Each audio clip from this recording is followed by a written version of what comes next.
Hi, everybody. Welcome to Next in Creator Media. I'm Mike Shields. My guest this week is Aditi Rajvanshi. She's the head of strategy at Portal A. Hey, Aditi, thanks for being here. Hey, Mike. Thanks for having me. This is already going to be a good one. I feel it. I can tell. Absolutely. I have a bunch of questions for you, but probably good. I should just ask you to maybe give people the 101 who don't know Portal A. What is Portal A? And then we'll talk about lots of stuff. 100%. Let's do it. Well, we've been around for a while. Portal A is a original content company. We are a group of makers who have been in this space for over 13 years at this point. Which is kind of crazy because there's so many companies have come and gone in that time.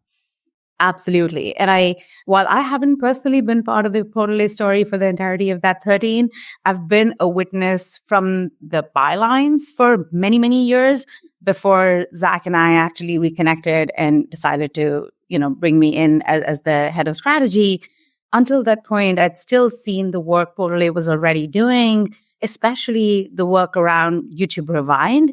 If you remember the era of Rewind and YouTube, then you recognize that work.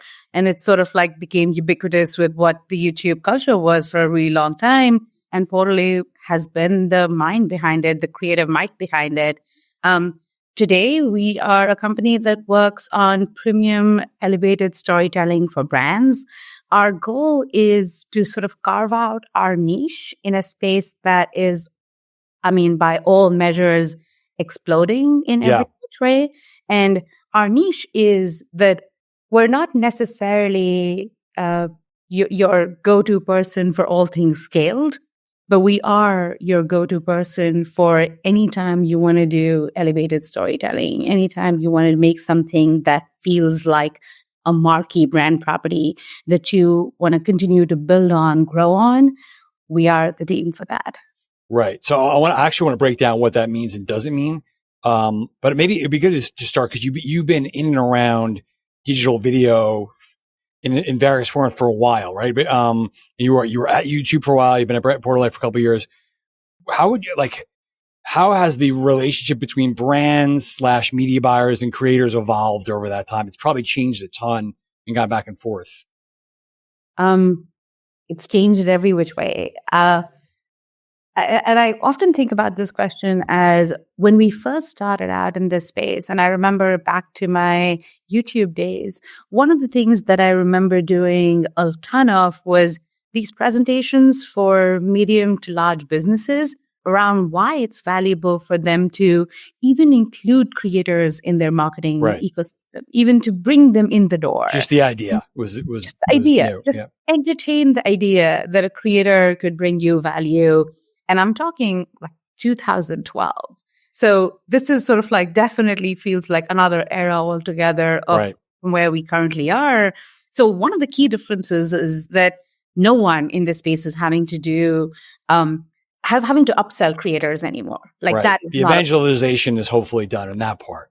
And I'm so grateful for that to be behind us because it's the proof's in the pudding. We're no longer having to convince any marketer or any brand of any size about the value that a creator and collaborating with a creator brings to them. The other piece that's shifted is, and it's interconnected, is that brands are today proactively thinking about ways of utilizing the creator ecosystem and really thinking about creators as their own marketing channel that sits within sort of like this gamut of marketing options available to a brand marketer today. But creators by themselves are a clearly defined or a more progressively clearly defined channel today than it has ever been before. And I think the last thing that has shifted is, this somewhere in, and I think about this a lot, where I think we're in the middle ages of the creator ecosystem. Okay. I don't think we're sort of like, I don't think we're at the most nascent stage any longer. I think we're sort of like, we've matured a little bit. Maybe we're young adults. Let's put it this way. That zone. Middle ages sounds better than the dark times of history.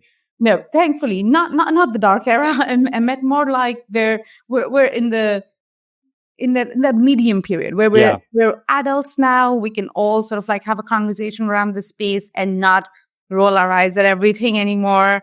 And it feels good to have that kind of stability in this space.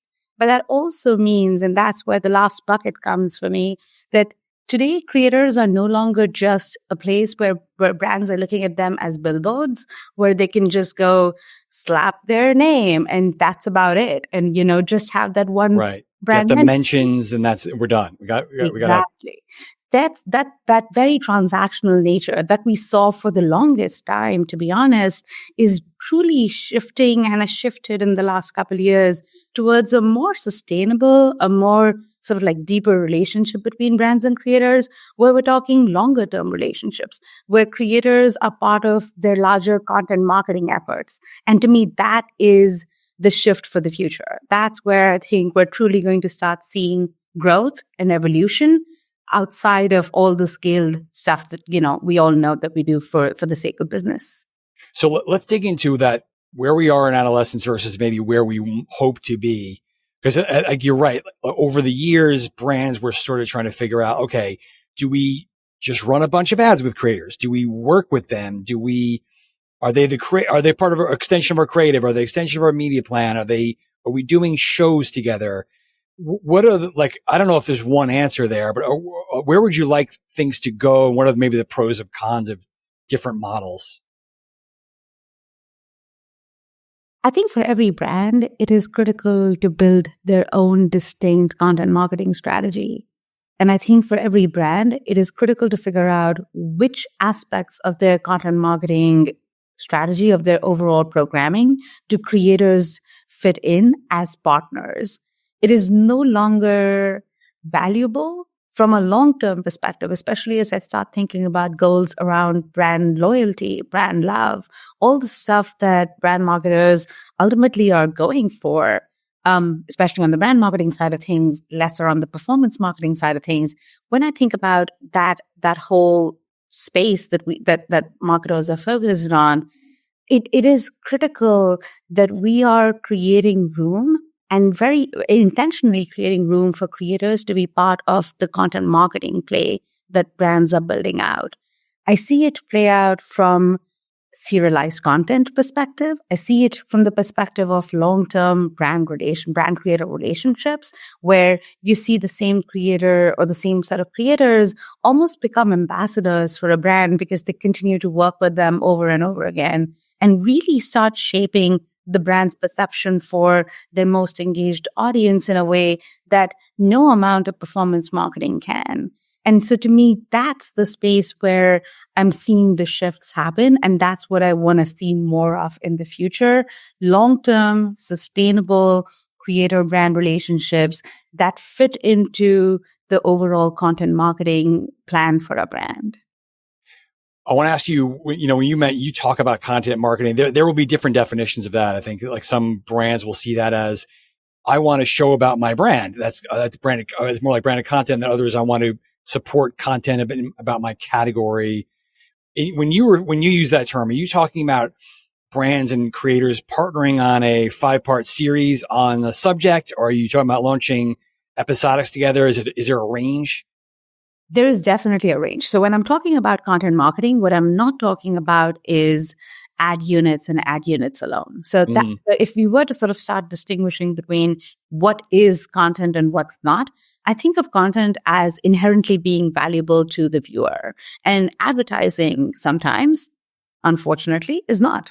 In fact, more often than not, pure ads are. And sometimes branded content is not. So you got to do it if you don't do it right. Absolutely. 100% yes. And when I see advertising in the garb of branded content, it truly frustrates me because it feels like we're not quite picking a lane and really making an impact with that work. But to me, content marketing really goes down to this idea of, is it storytelling driven? Is there a core narrative that we're going with? Are we adding value to the viewer? If it is purely promotional, then to me, it is not content. And right. I think that distinction is something that we talk a lot about at Portal A, where we're sort of like constantly thinking about content, not ads. It's part of our DNA. It's part of how we think about our work. And it's how we approach, even when we do make assets that are going to run on paid channels, we have that distinct sort of like lens which we bring, which is a content, not ads lens. And that's helped us really carve out our space over the years. So we're talking very high level here. Give us some examples. What are some kinds of work you've done with brands that are very content first, that are that feature their messaging but are really valuable to audiences? Absolutely. And there's so many examples. I'm going to pick a couple from just this year and last, actually. Target is one of our go-to customers that we've worked with. This is a client relationship that Portale has had for over 5 years at this point. We've built some of our most beloved series with Target. So it's a brand that we actually have a ton of love for and a ton of appreciation for what they've sort of empowered us to do, really. One of the examples that comes to mind right off the bat is Teammates of Target. It's a property that we started building out for Target at the start of this year and tied it with the first episode launched in tandem with the Super Bowl. So you can imagine all the things that the Super Bowl brings in terms of advertising. And it's actually one of the few times in a year where even sort of like ads are more creative. And so there's actually like a really high creative bar that you have to meet to be able to sort of even drum up any excitement around anything that you do. And that was the goal that we sort of like set out for ourselves, that we're going to make something that is going to be storytelling driven. So Teammates of Target, the concept at the highest level is, well, you could accompany somebody to a Target and then be waiting in the parking lot while they go in to pick up that one thing. And before you know it, you've spent 30 minutes in the parking lot now just waiting. And so it's a support group for people waiting in the parking lot, which evolves into there's a barbecue happening. It can evolve into a pickleball match. It can evolve into anything that you name it, because we're all in a parking lot. We're all in the shared experience. That's the premise of the show. And it is a collaboration, really close collaboration with 4 creators who originally came up with a concept called Husbands of Target a few years ago and really enjoyed doing that. And so we sort of worked with them to co-develop Teammates of Target and then built this out into a series where we did this for Super Bowl. And the combination or the balance of brand messaging, brand presence, and the comedic intent of the show was, in my own opinion, chef's kiss. It was this balance of where you could actually watch this episode without even thinking that this is branded content. It was entertaining on its own. It was not. Absolutely. And you didn't have to be a Target sort of like loyalist to, get behind it. It was actually, it's comedy. It's something, it's the age old comedic sketch that, we all have come to love and enjoy. And that was the format that we really built and developed that on. We did another episode for them, which was around a pickleball partnership that they were doing. And so it sort of continued to become one of those properties where we know that it is something that is not episodic in the sense that the story doesn't sort of like continue one from the other, but it is absolutely something that can be drummed up every time Target's looking for that irreverent comedic sort of creator collaboration. And this is now a property that we can keep going back to. And it's super ownable, like just by design. It's set in a Target parking lot. So I don't know. I don't know if that's a typical example or not, but I wonder, is that process typical where you have the concept of a show or a series and you find some creators who fit that? Or are you sometimes developing that with a particular creator and that's their show? Or does that make sense? Or is there a range in between that? So we do both. We absolutely come up with scenarios where, in fact, more often than not, it is that we are developing the creative and then we're working with the right set of creative partners to bring them in and sort of like really help them make this concept their own. One of the things that we're constantly sort of talking about and very, very clear on is creators need to have a seat on the table. This is no longer a scenario where a brand can sort of unilaterally take decisions around what this content looks and feels like, and for that to still feel right for a creator and their audience. So we absolutely think that this partnership where the creator, the brand, and us are on the same table and really putting our resources and our different perspectives together to make the best piece of content that serves all the different stakeholders involved and really serves the audience at the end of it all. We know this for a fact that you can make a piece of content that brands can get really excited about, but it ultimately does not move the needle if audiences don't get excited Sure. about it. So that's where we think having the creator perspective is so valuable, because they can really be advocates for their audience, and they understand their audience in a way, in a really intimate way that we don't. So we do both ends of the spectrum, where we develop a creative, bring on the right creators to sort of work with that. We at the start of the project, we clearly define what our creator selection criteria is. Okay. And so we work with the brand on identifying what are the key traits that they're looking for, what's a priority for them, and really ultimately defining what success looks like for them for this program before we even get started. That process, it's tedious. It takes like a beat to sort of like get all our ducks in a row. But knowing that we have that North Star defined and knowing that we know what success looks like helps guide every decision in the process, from creative to production to talent to launch, all of the other stuff that we're working on. You mentioned episodic, and there's been attempts at that on YouTube over the years. We've gone back and forth. You see that on TikTok a little bit more, but I don't know if it's the right place. Where are you on episodic content on those platforms, or whether brands should be pushing that? We are bullish about episodic content. We think we think all platforms are actually ripe for episodic content. Okay. So let me tell you why.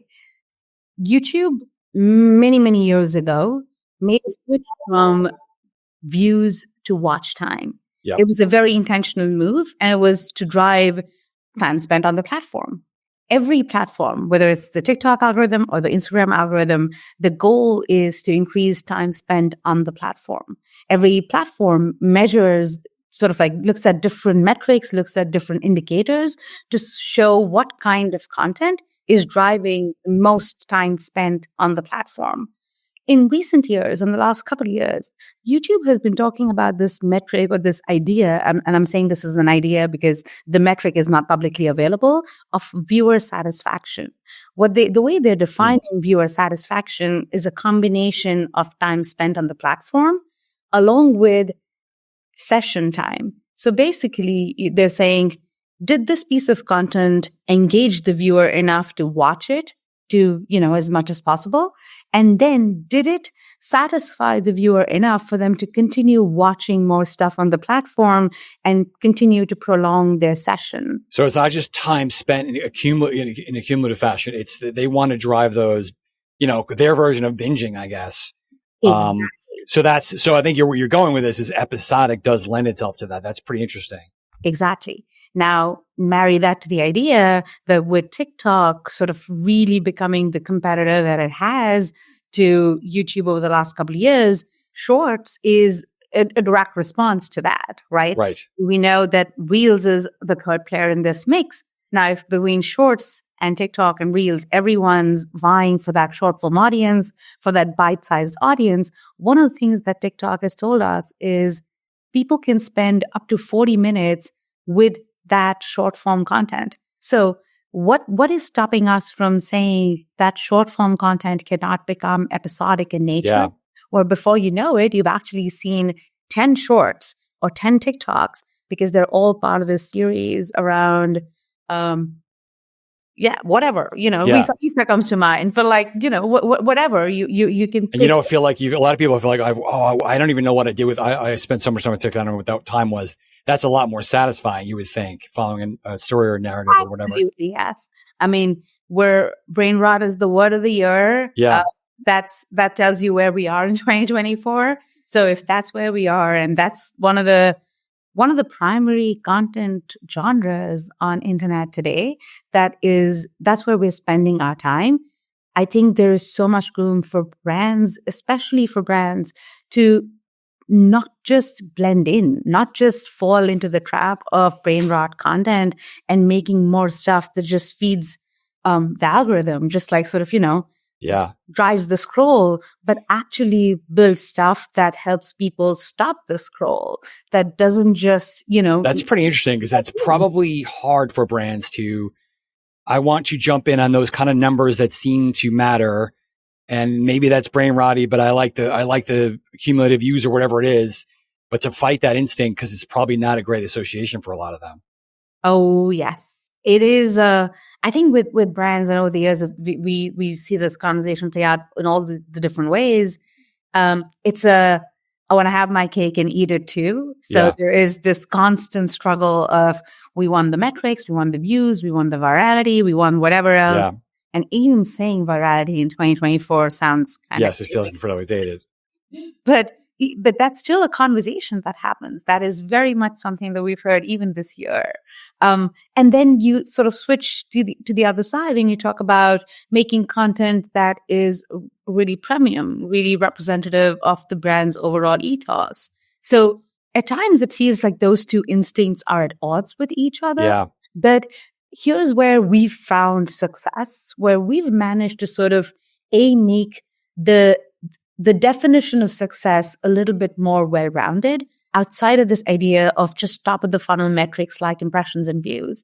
When you stop at those metrics, you're not looking at engagements. You're not looking at retention. You're not looking at number of uniques reached. You're actually not looking at audience sentiment, all of the other stuff that is further down the funnel, but actually moves the needle on brand marketing, on brand affinity, on brand loyalty.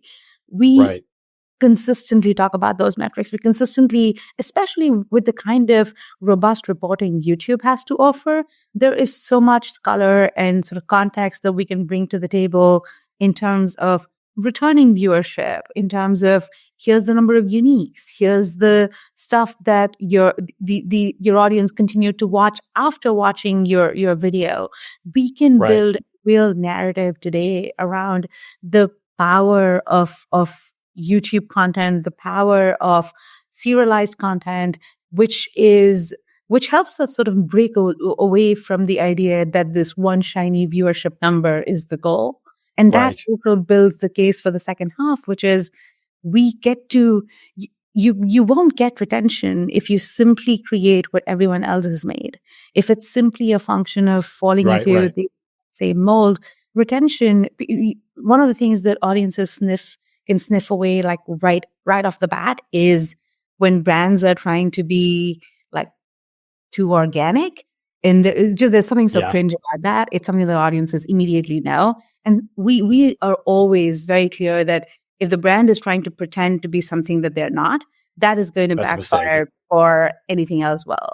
And so to us, like that really understanding what the brand's language is, what the brand's priorities and messaging is, and then translating that into creative that works for the target audience is our area of specialization. And to me, that's where we meet those two sort of like otherwise pretty, polar opposite ends of the spectrum of really high quality content and give me the views. That's how we start. That's interesting tension. We are talking in mid-December. We don't know what's going to happen with TikTok. Are you and your clients coming up with plan A, B, C, and D to try and cover yourselves? Do you have to proceed as usual? And what do you think is going to happen? Well, this was a conversation we had with a client yesterday, because there's a piece of content that we're working on. It's actually a really smart program with Lenovo that's going to launch around March, end of March next year. Yeah. And TikTok is one of the platforms in the play for us. One of the things that we've consistently done is not be overly dependent on one particular platform. It is something that we talk to. It's something that, even before, totally in my career before, I would always talk to creators about diversification. I would always talk to brands about diversification. And that is an approach we always follow. We are very, very focused on building multi-platform, multi-format approaches and programs that can then sort of succeed, have enough checks and balances where we're not overly dependent on a single platform. And so if a platform for any reason doesn't perform, the entire program you can make a move. Yeah. That's not our approach in general. So whether TikTok is there or not come January, whatever, is not going to be is not going to be a hugely detrimental move for Right. us. There are no programs where we're that tied to that program alone. I think and I don't want to be in the business of predicting which way we're going to go here, because we're neither of us are Supreme Court experts, but I'm sure. But I'm curious whether you think the world is going to just move over to if TikTok gone tomorrow, does everybody just start using Shorts and Reels more, or does it go away? I don't know. Yeah. So the interesting thing is, those creators are already using Reels and Shorts today. Sure. So, I mean, if you think about any creator today, there are no longer creators that are single platform creators. I noticed this at VidCon earlier this year. The same creator was on a panel with TikTok, a panel with YouTube, and a panel with Snap. And I was like, oh, this is interesting. What's happening here? Could they not find multiple creators? Right. Then I sort of like stopped being sassy about it and thought about why this is happening. And this is because creators are utilizing each of these platforms in different ways. It is no longer a function of TikTok alone would be enough, or YouTube alone. Or I just put the same stuff everywhere, and they're actually digging in and creating for all, which is exactly hard, I would think. Which is insanely hard, but also sort of really rewarding. They're figuring out where they can experiment and where they're going to bring scale versus where they can really build a community and really build that long-term audience. And knowing that different platforms have different roles to play in their larger careers is such a powerful, sort of empowering space to be as a creator. Mm-hmm. A couple more questions from me. I mentioned you're an ex-Googler. Where do you, in your mind, the how involved they want to be in brokering creative relationships with brands has, I think, changed over time, and maybe it always goes back and forth. Where do you think things are now? What do you remember that being like over the years? I think the earliest sort of like years of YouTube and Google and sort of like brand relationships, there was a huge impetus on the YouTube team to drive those relationships. It was in YouTube team's interest to sort of like really make those partnerships happen. The first time we saw Lily Singh and Bethany Moda on billboards in Times Square back in like 2009, I want to say. Yeah, they were at the upfront all of a sudden. I remember that time. Exactly. When those first moments happened, there was such a huge impetus to make it happen for those creators, especially for top creators. I think there is still quite a bit of motivation on Google's and YouTube's side, but a few things have shifted. One of the challenges, and I've said this over and over again over the years, is that it is incredibly hard to nurture and grow the middle tier of creators. That is the creator group that, in my opinion, is the one where the largest opportunity sits. And that's the group that is in many ways the most underserved, because they're not at the most nascent sort of time of their career. They've clearly made some bold choices. They've clearly made some commitment here and are invested in making this work. But no platform, not just YouTube, no platform offers that group the kind of support, the kind of hand-holding, the kind of encouragement, the kind of here's just discoverability for the business community. That's challenging. Exactly. That's where you guys come in and others. That's one of the reasons why we always try and work with creators that are sort of like more emerging and mid-tier in nature. Mm-hmm. And I think what's happening even now is that the top creators on YouTube, for example, do not need YouTube and Google to broker relationships. No, they're fine. Exactly. They're good. So now we're beginning to see YouTube and Google sort of move towards the middle tiers a little bit. And that to me is the shift that I'm noticing. And they want to get involved a little bit. They want to help facilitate that. Interesting. Exactly. One thing I did want to ask you about is moonshots. Can you talk about what's going on there? 100%. Thank you. So, I think with moonshots, we're really putting our money where our mouth has been. It's our opportunity to work with a diverse slate of talent, a diverse slate of production partners, and truly experiment and innovate in this space. We believe that premium elevated storytelling is the way to go, is our specific niche. And Moonshots is giving us an opportunity, is really us creating an opportunity to sort of to experiment in that space, to be able to develop new formats and see what sticks. what we've done over the last 2 years is we funded a slate of projects with a really diverse group of creators, such as Third Cultures with Jakey Cho. It is a show that we recently released and we're so proud of it. It sort of like talks about this idea of how, when you think about Italy, you don't think about a huge Chinese community and culture in Italy. But here's Jakey exploring what that third culture is in a space that you don't typically. That's unexpected. Exactly. And this show truly came about because we worked with Jakey a couple of years ago on a Target project, actually. And then we've since been in touch, and our head of originals, Jacob Motes, Jacob and Brittany Kagan, our head of talent partnerships, really started talking with Jakey and developing this show together. And we funded it, we produced it. The intention is to sort of see how this format comes together and then what can we build on it. We're already talking about future iterations of this program, of this particular series. And there's many more that we've done this year. We've got Signature Drink with Woo-Talk Kim. We've got Fit Check with Drew Joyner. And next year, we're building out our next slate for Moonshots already. And it's potentially the space that everyone at Portal A is touching in some form at this point, where there is such energy, there's such creative energy, such excitement around being part of this space that is outside of our core branded work, but really our chance to flex our muscles, learn, be in the weeds of making stuff on the daily, and then take all that learning and implement it to our branded work as well, because we think that there is so much overlap between high quality content, immaterial of whether there's a brand involved or not. Right. So you almost have to invest in that to make it happen. And then you bring the brands along down the road. That's fascinating. Exactly. Last thing, you are also a creator yourself.